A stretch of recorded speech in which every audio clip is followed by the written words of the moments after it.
Olá, eu sou a Mariana Caran e este é mais um episódio do Ginecologicamente Falando, podcast do Departamento de Ginecologia e Obstetrícia da Universidade Federal de Pelotas. Aliás, hoje teremos um episódio múltiplo, bem mais do que achar lindo aquele carrinho com 2 lugares sendo empurrado por um papai orgulhoso ou te perguntar, eles são idênticos? Ou ainda, aconteceu espontaneamente ou foi tratamento? Vocês já tinham na família? A gestação de gêmeos e múltiplos é um desafio para os obstetras e também futuros papais e mamães. Para sabermos um pouco mais dessa condição da reprodução humana e para ajudar os pais e mães que recebem, além do positivo no teste de gravidez, a informação de que há mais um coração batendo dentro da barriga, estamos aqui hoje com o Dr. Fábio Batistuta, ginecologista e obstetra, habilitação em ultrassonografia, medicina fetal e cirurgia endoscópica, fellow em cirurgia fetal pela rede Gestar, em São Paulo, coordenador do serviço de terapêutica fetal no Hospital Vila da Serra Oncoclínica, Belo Horizonte, Minas Gerais, e diretor técnico da Clínica Fetal Medicina Fetal em Belo Horizonte. Boa noite, Dr. Fábio. Seja bem-vindo ao Ginecologicamente Falando. É uma honra contar com seu conhecimento. Boa noite, Mariana. É um prazer enorme poder estar aqui nesse bate-papo com você e gostaria de agradecer muito pelo convite. Fiquei muito feliz quando eu o recebi, e ainda mais para falar de um tema assim que eu sou encantado e trabalho diretamente com ele na terapêutica fetal, com a gestação gemelar. Então, espero poder aproveitar esse tempo para a gente poder discutir um pouquinho, aprender um pouquinho, trocar ideias a respeito do que é a gestação gemelar. Muito bacana, é um prazer ter você conosco. Bom, então começando, doutor, o que é uma gestação gemelar ou múltipla? Por que ela acontece? Bom, Mariana, a gestação gemelar, ou gestação múltipla, é quando há a presença de mais de um feto dentro do útero materno. Essa gestação, ela pode ser bigemelar, quando a gente tem 2 fetinhos, ou a gente pode ter vários fetos dividindo o mesmo espaço no mesmo tempo. Então, são as gestações de múltipla ordem, onde você pode encontrar 3, 4, 5, ou às vezes até mais gêmeos numa mesma gestação. E a gestação gemelar, ela acontece por 2 motivos, basicamente, ou porque há fecundação simultânea de 2 óvulos que foram ovulados naquele ciclo, ou um óvulo fecundado, ele pode se dividir em mais de um embrião, é o que a gente chama aí de gestação univitelina, ou uma gestação bivitelina, ou dependendo do número de embriões, de ovos fecundados. E qual seria, então, a incidência das gestações múltiplas no Brasil e no mundo? A gestação múltipla, a gestação gemelar, ela varia de acordo com várias condições. Ela varia de acordo com o fato de ser monozigótica, ou seja, uma gestação de um ovo só fecundado, que ela tem uma taxa mais ou menos fixa no mundo inteiro, que é em torno aí de 4 gestações monozigóticas para cada 1.000 nascidos vivos. Já a gestação dizigótica, que é a gestação oriunda da fertilização de mais de um óvulo, ela varia entre a idade materna em que essa gestação acontece. Então, normalmente, as gestações em idades mais avançadas tendem a ter uma incidência maior de gestação dizigótica. Ela varia de etnia para etnia. Então, normalmente, na Ásia, a gente tem uma taxa de aproximadamente 4 para cada 1.000 nascidos vivos de gestação dizigótica, enquanto que na África chega em torno de 16 gestações gemelares para cada 1.000 nascidos vivos. No Brasil, essa taxa ela varia em torno aí de 15 a 22 gestações para cada 1.000 nascidos vivos. Bastante coisa, né? Muita coisa, Tem muita gestação, e o curioso é que essa incidência ela vem aumentando com o passar dos anos, E uma das explicações para esse aumento de incidência é a idade materna mais avançada, quando a mulher vai ter seu primeiro filho. E o que acontece na gestação mais avançada é que há uma resistência ovariana, aos estímulos ovulatórios. Quanto mais próximo aí do período fértil, picos de FSH naturais, que são hormônios produzidos pela hipófise que estimulam o ovário, eles tendem a atingir taxas maiores e levando a uma hiperovulação. Além das condições genéticas, também tem aí a questão da hiperovulação. E outra causa é que tem aumentado a taxa de fertilização in vitro, que é outro fator que aumenta a incidência de gemelaridade na população. E curiosamente, Mariana, uma cidade que tem uma das maiores taxas de gêmeos no Brasil é aí no sul do país, né, numa cidade que chama Cândido Godói. É uma curiosidade que tem uma taxa de gestação dizigótica, é uma das maiores taxas por habitante do país. Sim, inclusive existem até muitos mitos em torno dessa cidade, na questão da gemelaridade. Isso eu não sabia. Mas possivelmente deve ter uma origem genética, né? Deve ter uma causalidade genética, não sei falar. Ter gêmeos é condição genética ou familiar? Se há outros gêmeos na família, também vou ter? Não necessariamente, né? Mas a gente sabe que a ascendência na família de pais que tiveram gêmeos tende a aumentar a chance disso acontecer em gerações futuras. Então, geralmente a gestação monozigótica, ela não tem uma correlação genética muito bem estabelecida. Tanto é que a sua taxa no mundo, no país, é mais ou menos constante, em torno aí de 4 para 1.000. Já a gestação dizigótica, ela tem uma correlação maior com a história genética, né? Com a história familiar de gêmeos na família da mãe. Você me perguntou se houver gêmeos na família, quer dizer que a pessoa vai ter. Não necessariamente. Ela tem uma chance maior. A mulher, quando tem histórico familiar de gêmeos, ela tem uma probabilidade maior de ter, mas a chance ainda maior é de que não seja gêmeos. A chance maior é de que ela tenha uma gestação única. E existe maior probabilidade de que a influência materna seja mais preponderante do que a paterna na ocorrência da gemelaridade? Sim, existe sim. A gestação dizigótica depende que mais de um óvulo seja ovulado durante aquele ciclo. Já com relação à participação do pai no processo de fecundação, normalmente o espermatozoide, o esperma ejaculado, ele tem milhões de espermatozoides, né? Então não dependeria do fator paterno a princípio. Então, como a gestação dependente aí de um fator familiar para acontecer, ela depende também da ovulação de mais de um óvulo, então esse fator ele está relacionado a essa predisposição materna. E aquela situação envolvendo que as gestações gemelares pulam uma geração, é mito ou verdade?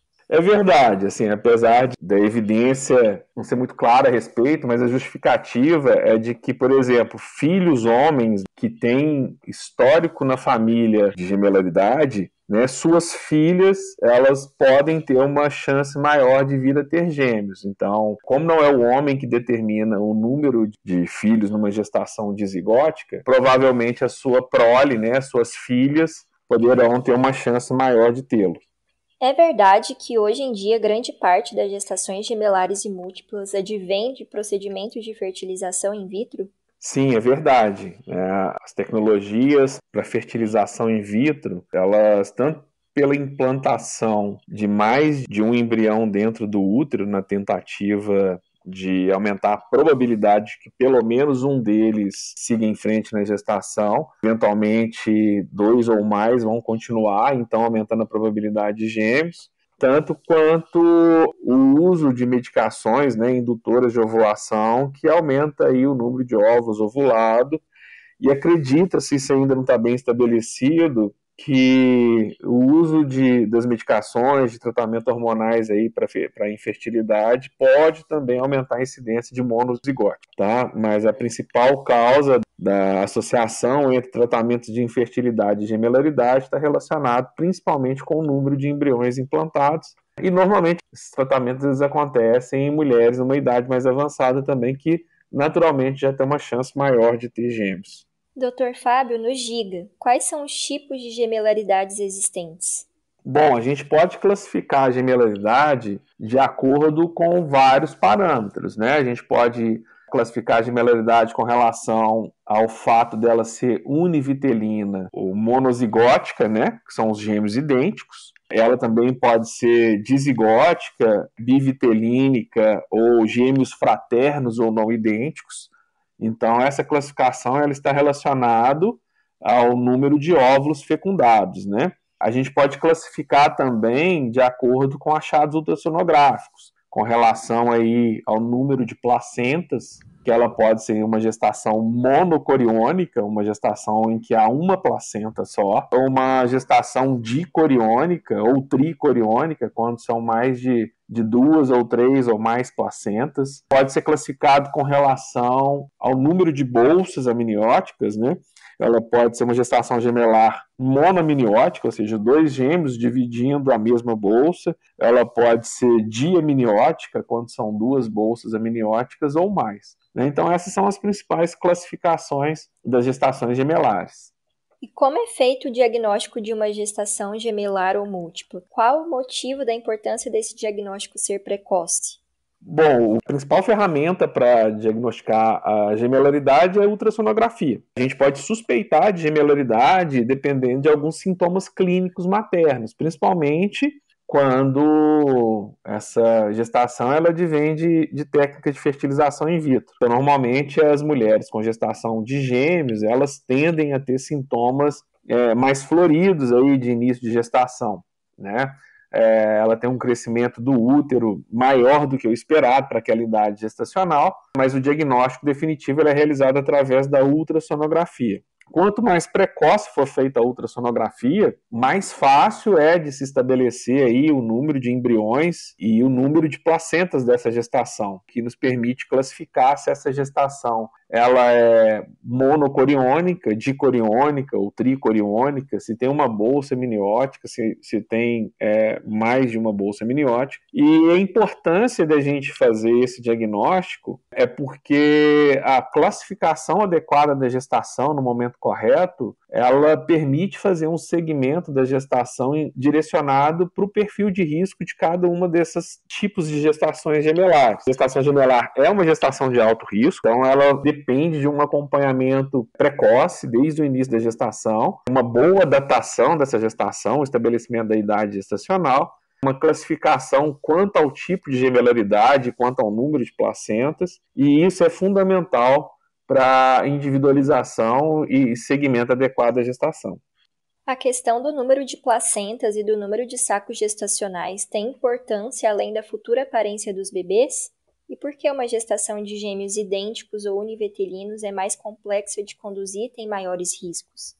Bom, isso é fundamental, como eu disse, né? Saber o número de placentas, isso, de certa maneira, ela ajuda a estabelecer o prognóstico dessa gestação. Gestações univitelinas, elas podem evoluir para vários tipos de gemelaridade.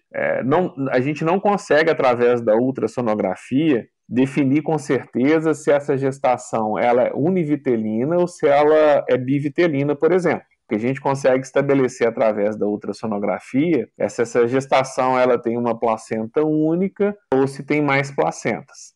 Acontece que as gestações univitelinas, na maioria das vezes, né, em mais de 80% das vezes, elas vão ter uma placenta única. Então ela vai ser monocoriônica. Mas dependendo do dia em que acontece a divisão do embrião, quando essa divisão do embriãozinho ali, de um ovo só fecundado, quando ele divide em 2 embriõezinhos, se essa divisão acontece até o 4º dia de fecundação, pode ter uma gestação dicoriônica, né? Então, uma gestação univitelina, ou seja, o mesmo material genético, um ovo só fecundado, ele pode dividir em 2 placentas separadas, inclusive. Então, vai gerar uma gestação dicoriônica. Isso é exceção dos casos. A grande maioria, a divisão ela vai acontecer do 4º ao 8º dia, aproximadamente. E quando essa divisão acontece nesse período, a maioria das vezes nós vamos observar uma placenta única, ou seja, monocoriônica, e 2 bolsas separadas, ou seja, diamniótica, que representa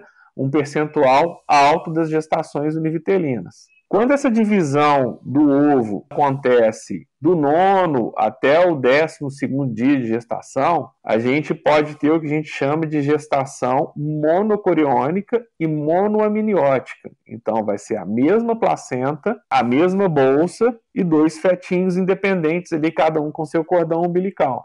É uma gestação mais rara, menos de 1% das gestações monocoriônicas vai ser uma gestação monoamniótica.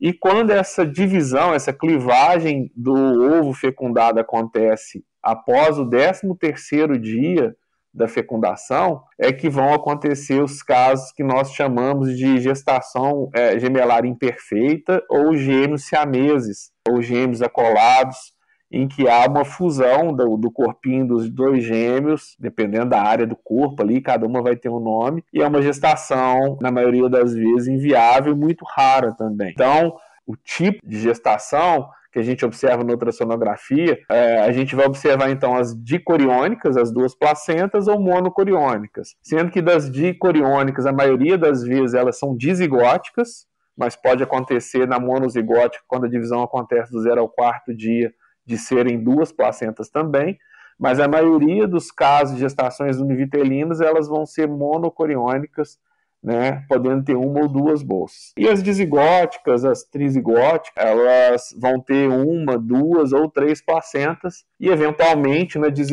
dicoriônica, a gente pode ter uma massa placentária muito próxima uma placenta da outra, o que dá a impressão de ser uma monocoriônica, de ser uma placenta só. Mas isso é mais fácil da gente observar e classificar quando a gente faz esse diagnóstico bem no início da gestação. E ter essa determinação da corionicidade e tudo, ele é fundamental para a gente estabelecer o prognóstico. Então, placentas únicas que acometem nas gestações univitelinas, elas vão ter uma ligação dos vasos sanguíneos. Então, esses bebês, eles vão estar conectados através dos vasos sanguíneos placentários, dividindo a mesma circulação. E isso aumenta bastante o risco para a gestação, risco de algumas doenças específicas de gestações monocoriônicas, além dos riscos relacionados aí à monoamniótica, né, onde pode haver entrelaçamento de cordão, e as gestações das gemelaridades imperfeitas, que também tem um risco bastante elevado para a gestação. Então, assim, a gente não é simplesmente a gente identificar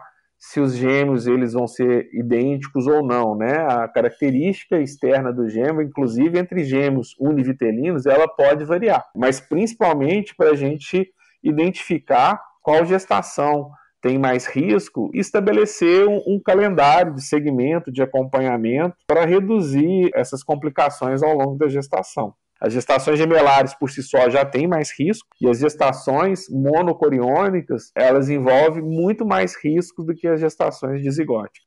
O senhor comentou sobre gêmeos siameses. Nós vemos hoje em dia situações de separações de gêmeos que nasceram assim. Existem casos desses procedimentos no Brasil?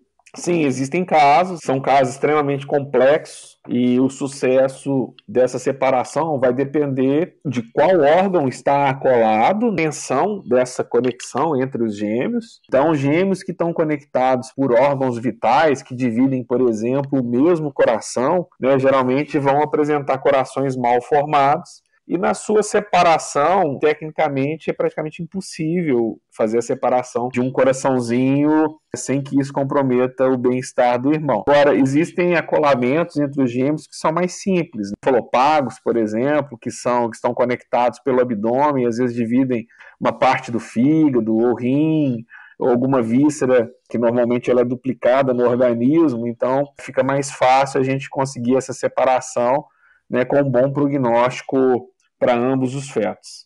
Mas, de maneira geral, são cirurgias complexas, cirurgias que têm um alto risco para pelo menos de um dos irmãozinhos. E é um evento muito raro, apresenta menos de 1% das gestações univitelinas, que já é uma gestação bastante rara.